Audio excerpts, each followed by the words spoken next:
صل على رسوله الكريم أما بعد أعوذ بالله من الشيطان الرجيم بسم الله الرحمن الرحيم الف لام میم ذلك الكتاب لا ريب فيه هدى للمتقين۔ اللہ کریم کا ارشاد مبارک ہے کہ یہ وہ کتاب ہے، یہ قرآن کریم یہ وہ کتاب ہے جس میں کسی قسم کے شک و شبہ کی کوئی گنجائش نہیں ہے۔ ہدی للمتقین، یہ متقین کے لیے راستہ دکھانے والی رہنما ہے۔ یہ کتاب اللہ کا راستہ دکھاتی ہے اور جنت کا راستہ دکھاتی ہے۔ جو اس مبارک پاک کتاب پر عمل کرتا ہے یہ اس کو جنت میں پہنچا کر اللہ کا دیدار کروا کر دم دیتی ہے۔ اس کتاب میں اللہ کریم نے ارشاد فرمایا کسی قسم کے شک و شبہ کی گنجائش نہیں ہے، کیونکہ یہ اللہ کی کتاب ہے، اللہ کا کلام ہے۔ مخلوقات کے کلام مخلوقات کے اعتبار سے کم و بیش حیثیت رکھتے ہیں۔ یہ مالک کا کلام ہے، خالق کا کلام ہے۔ جتنا اللہ بڑا اتنا ہی اس کا کلام بڑا، جتنا اللہ بڑا ہے اتنا ہی اس کا کلام بڑا ہے۔ اور اللہ کریم نے جتنی بھی آسمانی کتب چھوٹی بڑی نازل فرمائی ہیں، تمام کتب میں سے کسی بھی کتاب کی حفاظت کی ذمہ داری اللہ نے نہیں لی۔ واحد یہ اللہ کا پاک کلام ہے قرآن کریم، اللہ کریم نے اس کی حفاظت کی ذمہ داری لی۔ گزشتہ کتابوں کے بارے میں اللہ کریم نے فرمایا ہم نے اپنی طرف سے ہدایت اور نور پر مشتمل کتابیں بھیجی، اس کی حفاظت کی ذمہ داری انبیاء پر ڈالی۔ جب تک انبیاء دنیا میں زندہ رہے اللہ کی کتابیں محفوظ رہیں۔ جب انبیاء دنیا سے چلے گئے تو انبیاء کے جو شاگرد تھے، ان کے جو صحابہ تھے، انہوں نے ان کتابوں کی حفاظت کی، حتی ممکن کوشش کی، اور پھر جب تیسری چوتھی نسل آئی تو ان سے اللہ کی کتابوں کی حفاظت میں کوتاہیاں ہوئی، یہاں تک کہ آج دنیا میں تورات بھی موجود ہے، انجیل بھی موجود ہے، زبور بھی موجود ہے، مگر کوئی یہ دعویٰ نہیں کر سکتا یہ کتابیں اصلی شکل میں موجود ہوں۔ ان سب میں تحریف ہو چکی ہے، اللہ کی کتابوں میں رد و بدل ہو چکا ہے۔ یہ ایک قرآن ہے، اس کے بارے میں کائنات کا ہر مسلمان چیلنج کر کے کہہ سکتا ہے یہ جس طرح اللہ نے جبریل امین کے ذریعے اپنے محبوب پاک صلی اللہ علیہ وسلم کے سینے مبارک پر آپ کے قلب اطہر پر نازل فرمایا تھا، آج بھی یہ چوں کا تو من وعن ایسا ہی ہے۔ یہ ہر مسلمان چیلنج کر سکتا ہے۔ اللہ نے جب مکے کے مشرکین نے کہا یہ محمد صلی اللہ علیہ وسلم خود بنا کے لاتے ہیں، یہ شاعر ہے، یہ ساحر ہے، نعوذ باللہ من ذالک، اس طرح کی جب انہوں نے مغلظات بکیں تو اللہ کریم نے ارشاد فرمایا فَأْتُوا بِعَشْرِ سُوَرٍ مِّن مِّثْلِهِ، اس جیسی 10 صورتیں تم لے کر آؤ۔ 10 صورتیں ان کے بعد ان کے بس میں کب تھا؟ اللہ نے پھر چیلنج دیا کہ فَأْتُوا بِسُورَةٍ مِّن مِّثْلِهِ، اس جیسی ایک ہی صورت لے کر آؤ، اور اگر تمہارے بس میں نہیں ہے وَادْعُوا شُهَدَاءَكُم مِّن دُونِ اللَّهِ، اللہ کے سوا تمہارے جتنے بھی حمایتی ہیں سب کو اکٹھا کر کے اس جیسی ایک صورت لے کے آؤ۔ وہ دن ہے اور آج کا دن ہے، ساری کائنات کے باطل کو چیلنج ہے، آج تک اس چیلنج کا کوئی جواب نہیں دے سکا، نہ کبھی دے سکے گا۔ یہ کسی انسان کا چیلنج تو نہیں ہے، کسی دنیا کے بڑے کا چیلنج تو نہیں ہے، دنیا کے بنانے والے کا چیلنج ہے۔ اس لیے یہ وہ کتاب ہے جس میں کسی قسم کے شک و شبہ کی گنجائش نہیں۔ آج یہ مختصر سی تقریب ہمارے طالب علم محمد حارث کے حفظ قرآن کی تکمیل کی بنا پر ہے کہ میرے دائیں ہاتھ پر جو بیٹھے ہیں اساتذہ کرام ہیں، یہ تینوں اساتذہ کرام ہیں، وہ بخاری مقصود صاحب دور چلے گئے ہیں، آپ ادھر ساتھ بیٹھے، اور اس طرف جو ہے یہ ساتھی جو ہے یہ بچے کے والد صاحب اور بچے کے چچا ہیں۔ یہ والد اور بیٹا اور اس کے خاندان کے تمام افراد انتہائی خوش نصیب ہیں، انتہائی مبارکباد ہے، یہ انتہائی مبارکباد کے مستحق ہیں یہ لوگ کہ انہیں ان کے بچے کو وہ ڈگری ملی ہے کہ کائنات میں اس کا ہم پلہ تو دور کی بات ہے، اس کے 1000ویں حصے کی بھی کوئی ڈگری موجود ہے نہیں ہے۔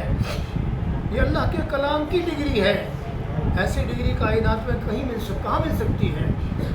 یہ پی ایچ ڈی اور یہ ایم فل اور یہ دنیا کے جتنے بڑے بڑے عہدے اور بڑی بڑی ڈگریاں ہیں، اس کے سامنے ہیچ ہیں، کسی کی کوئی حیثیت نہیں۔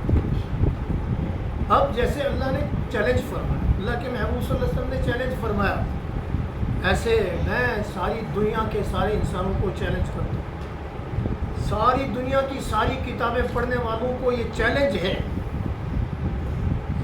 کہ اس قرآن کے حافظ کے بارے میں اللہ کے محبوب صلی اللہ علیہ وسلم نے ارشاد فرمایا، جو حافظ قرآن من قرأ القرآن فاستظهره وعمل بما فيه، جو اس قرآن کو پڑھے اس پر عمل کرے، ایسے بچے کے بارے میں فرمایا اللہ کریم اس کی مغفرت فرما دے گا، اس کو اللہ جنت کا داخلہ عطا فرمائے گا، یہ بچے کے بارے میں۔ پھر آگے مزید فرمایا کہ اس کے قریبی رشتہ دار اور گھر کے افراد میں سے 10 کے بارے میں اللہ کریم اس کی سفارش قبول فرمائے گا، اور وہ جن کی سفارش کر کے یہ بچہ جنت میں لے کے جائے گا وہ سارے اعمال کے اعتبار سے ایسے ہوں گے کل قد وجبت لہ النار، مسلمان ہوتے ہوئے اپنے گناہوں کی وجہ سے ان پر جہنم واجب ہو چکی ہوگی، اس بچے کی سفارش کی وجہ سے اللہ ان کو جہنم سے بچا کر جنت میں داخل فرمائے۔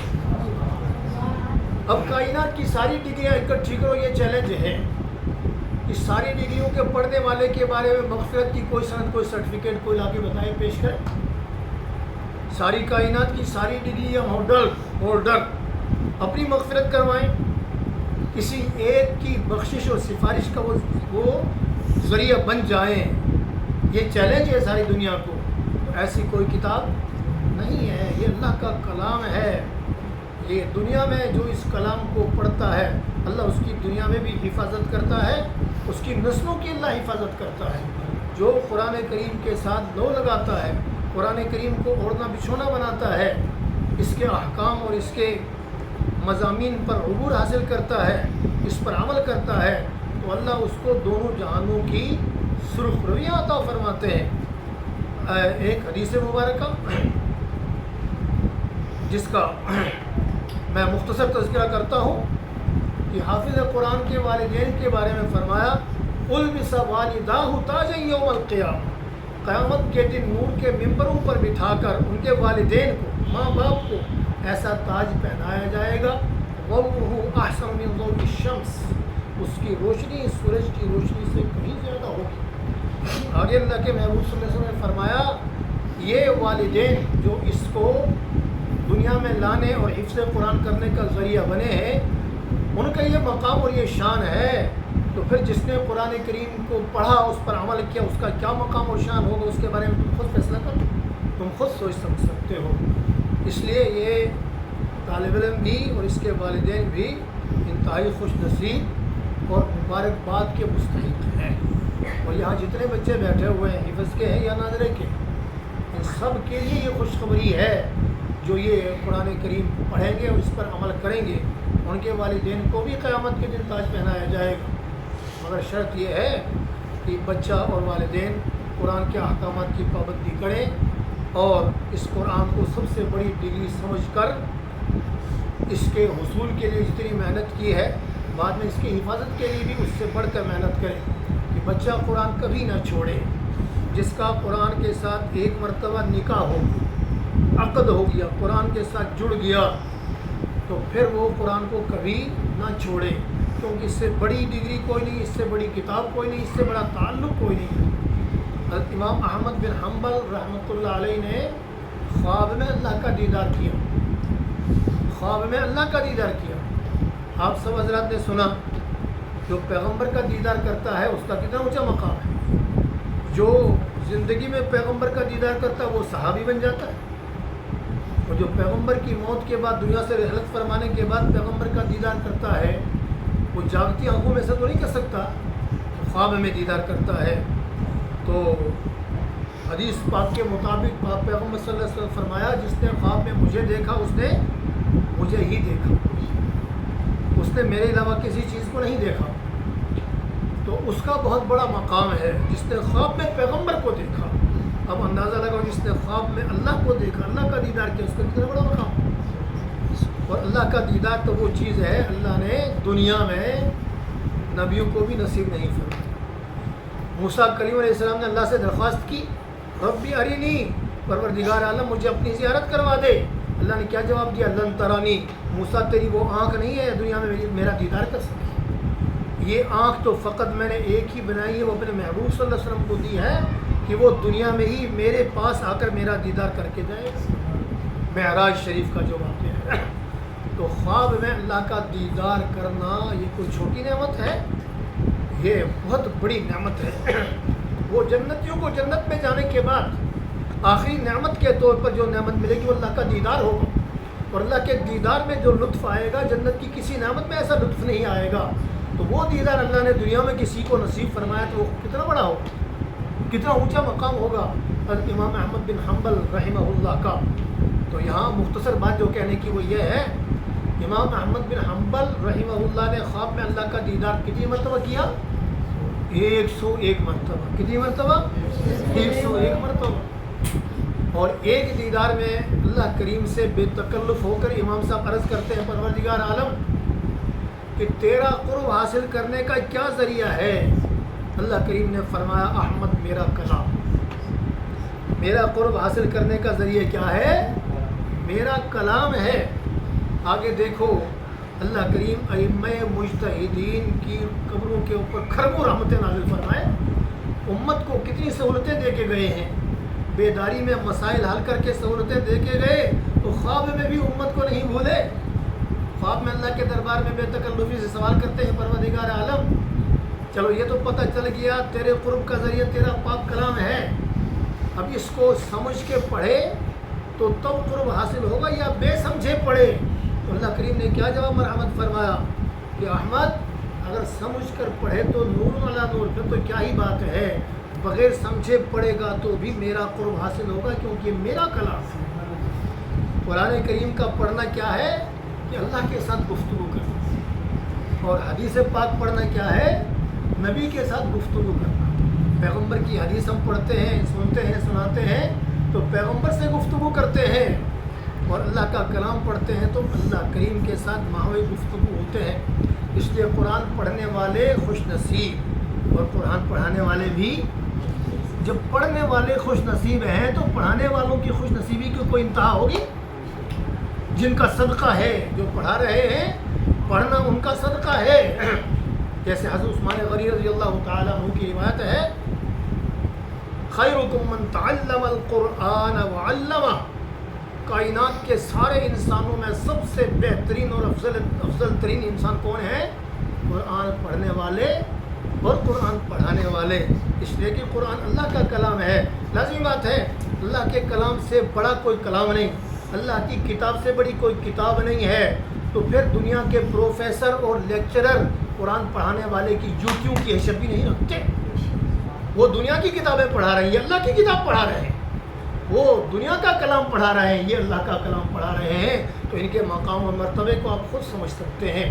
یہ سارے بچے حافظ قرآن بچے ان استادوں کے پاؤں پکڑتے ہیں، ان کے جوتے اٹھاتے ہیں، کیونکہ ان کے پاؤں اور ان کے قدموں جوتوں کے صدقے میں وہ حافظ بنے ہیں۔ تو پھر قرآن پڑھانے والے استاد کے مقام کو سمجھنا چاہیے۔ تو اللہ کریم ہمیں سب کو قرآن کے ساتھ جڑے رہنے کی توفیق عطا فرمائے۔ اور یہ والدین پر بہت بھاری بوجھ ہے کہ یہ عمر بدعت کی ہے، خراب ہونے کی عمر ہے، شیطان یہ خزانہ ہے، خزانہ، اس خزانے کو شیطان برباد کرنے کی کوشش کرے گا۔ والدین کی ذمہ داری ہے کہ بچے کی لائن سیدھی رکھیں، غلط سوسائٹی سے بچائیں، اور مسجد مدرسے کے ساتھ بچے کو جوڑے رکھیں اور آگے تک ان کی تعلیم و تربیت دینی خطوط و ذہنی نہج پر کرنے کی کوشش کریں تاکہ ان کی دنیا آخرت کی یہ جو ہے وہ کامیابی اور کامرانی کا باعث اور ذریعہ بن جائے۔ اللہ کریم سمجھنے عمل کرنے کی توفیق عطا فرمائے۔ وآخر دعوانا الحمدللہ رب العالمین۔